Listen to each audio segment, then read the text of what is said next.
अस्सलाम वालेकुम दोस्तों, आवाज़ मोहम्मद यासीन है। तमारी सिरे आयो असो YouTube channel Sindhi showbiz update. दोस्तों अजो की हिन वीडियोज़ में आऊँ तव्हांखे ॾेखारण वारो आहियां ड्रामा सीरियल ज़हर ज़िंदगी जी रिकॉर्डिंग जो कुछ वीडियो।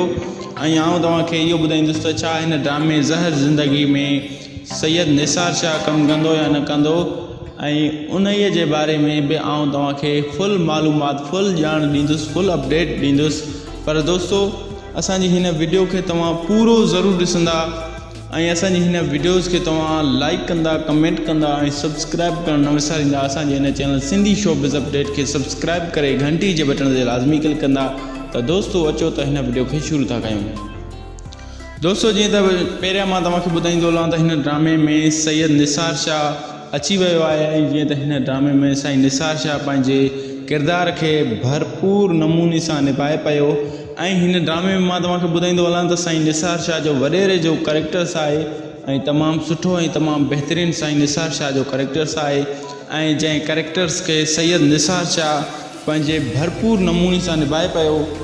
ऐं हिन ड्रामे में असद कुरैशी, आज़म मेंगल ऐं साईं निसार शाह ऐं अज़ीज़ कंबरानी ऐं तमामु सुठा ऐं वॾा हिन ड्रामे में एक्टर्स कमु कनि पिया। ऐं जीअं त हिन ड्रामे जी भरपूर नमूने सां रिकॉर्डिंग भी हली रही है मीरपुर माथेले शहर में, जो घोटकी शहर के करीब है, घोटकी ज़िले के वेझो है। ऐं मां तव्हांखे ॿुधाईंदो हलां त हिन ड्रामे में वॾा साईं नूर ज़ौर ड्रामे में कास्ट कया आहिनि अदाकार। ऐं जीअं त उहे अदाकार जेके आहिनि पंहिंजे किरदार के भरपूर नमूने सां निभाए रहिया आहिनि। ऐं जीअं त हीउ जेको प्रोजेक्ट आहे 2022 जो प्रोजेक्ट आहे सो तैयार किया वियो आहे सिंध टीवी जे लाइ।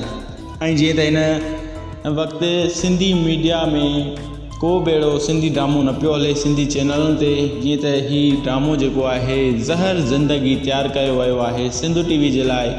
ऐं जीअं त हुन ड्रामे में सुठा ऐं बहितरीनु अदाकार शामिल थी रहिया आहिनि ऐं अञा बि अॻिते हिन ड्रामे में सुठा अदाकार कास्ट कया वेंदा। ऐं जीअं त मां उहा बि तव्हांखे ख़बर ताज़ा तरीन ॾींदो रहंदुसि। त दोस्तों अचो त हलूं था उन ड्रामे जी रिकॉर्डिंग जे तरफ़ ऐं ॾिसूं था उन ड्रामे जी रिकॉर्डिंग जो वीडियो।